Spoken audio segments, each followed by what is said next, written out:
Ukraine says Russia has launched waves of missiles and drones targeting Kyiv and other regions for a second straight morning. A series of explosions were heard in the capital. Officials say the latest attacks have killed at least 4 people.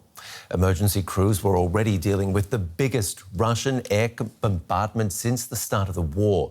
Monday's airstrikes focused on infrastructure for power and water.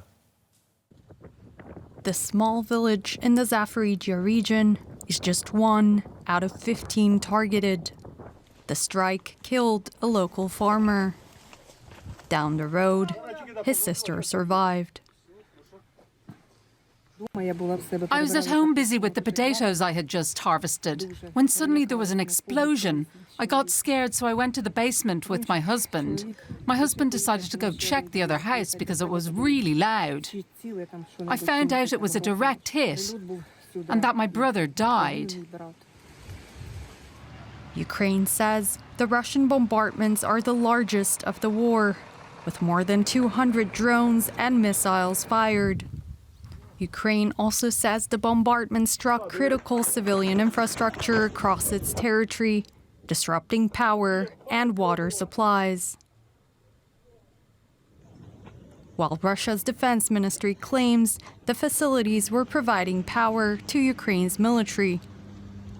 Calling Russia's attack vile, Ukrainian President Volodymyr Zelenskyy made a plea to allies.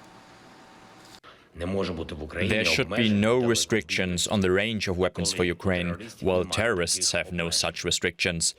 Defenders of life should face no restrictions on weapons, while Russia uses all kinds of its own weapons, as well as Shahed drones and ballistic missiles from North Korea. The United States, the United Kingdom, France and other partners have the power to help us stop terror. We need decisions. Decisions that would allow Kyiv to strike targets deep inside Russia, using weapons supplied by Western allies. So far, restricted over fears of a further escalation. Let's go over live now to Nick Connolly in Kyiv. Tell us more about these latest strikes, Nick.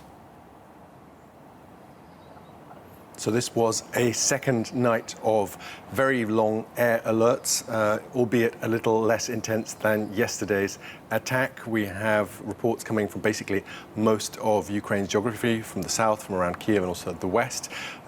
It is something that people here are used to after 2.5 years of war. Not everyone goes to the bunker anymore. Most people can sleep through an alert or two, but they are seeing the impacts already from yesterday's and today's attacks. Power outages, and that power outage is often then leading to water problems. Obviously, the pumps then not able to function, so it is very tough. It had seemed in recent weeks like the energy situation was getting better as some of Ukraine's nuclear power stations were coming back online after their annual repair.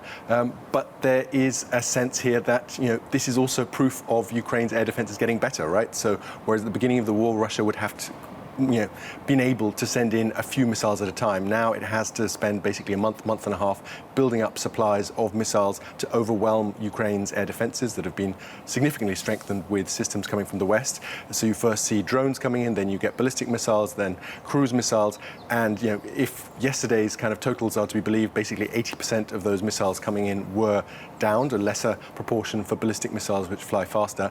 And we've seen these kind of attacks now happening on average about every month, every 6 weeks, as Russia basically is able to produce a large supply, large enough to overwhelm these countries' defenses. So it's something that basically now happens kind of regularly. People know it's coming, and they just have to choose whether they can cope with this, or they basically have to leave the country if they want total calm and knowledge that this is going to happen. And looking at the number of casualties, not as high as you expect, I guess. But tell me, Kyiv's Kursk incursion had boosted morale. Are these attacks by Moscow an attempt to chip away at that? I'm not sure I'd connect the two. I think these attacks were happening before. You'll remember in early July when Russia hit the Okhmadet Children's Hospital here in Kyiv, even without any kind of Ukrainian incursion on Russian soil.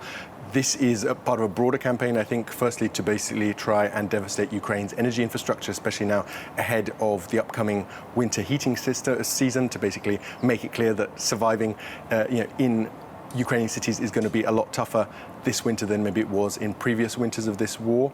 And I think there is a kind of sense here in Ukraine that basically Russia doesn't have anything left. They basically have been attacking in this way before, and that short of nuclear weapons, basically that's it. They're just going to use more of the same. In terms of the kind of morale from the Kursk operation, I think there's definitely a sense here that the most kind of obvious result of that operation has been lots of Russian soldiers being taken prisoner, and in return that allows then Ukraine to swap those Russian prisoners of war for Ukrainians who've been in captivity, some of whom have been in Russian captivity for 2 years, so that's a big morale boost still. I think for now, Ukrainians just accept this is par for the course.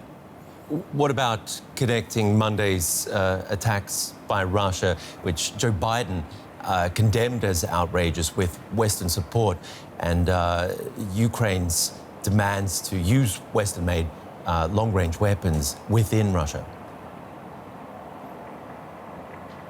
So, we were expecting these calls to come from Ukraine's leadership, from President Zelenskyy, the push to be able to use Western weapons like the ATACMS missile systems that have a range of around 300 kilometers on Russian soil. For now, Ukraine is only allowed to use certain Western systems, not including ATACMS.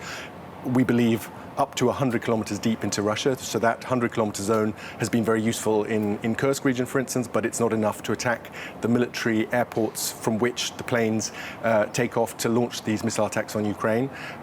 Some of these airports are so far away that basically none of the Western systems that Ukraine has for now would reach them, but it is something that people here in Ukraine are acutely aware of. It is very expensive and very difficult to try and intercept every single missile. It is much cheaper to try and destroy the planes and the airport infrastructure that allows these attacks. We've seen Ukraine already trying to attack these facilities with its homemade drones. Some of them, have been reaching these aerodromes, but they're not powerful enough to make enough of a difference for now. So, there's a real hope here. I think people weren't expecting the West to change its position after Russia came into Kharkiv region in May. That, that change of policy has already made a big difference for cities like Kharkiv and Sumy that are now comparatively quieter than they were. And there's a real hope here that the West might eventually realize that Putin's red lines don't mean as much as maybe was previously assumed. Our correspondent Nick Connolly in Kyiv.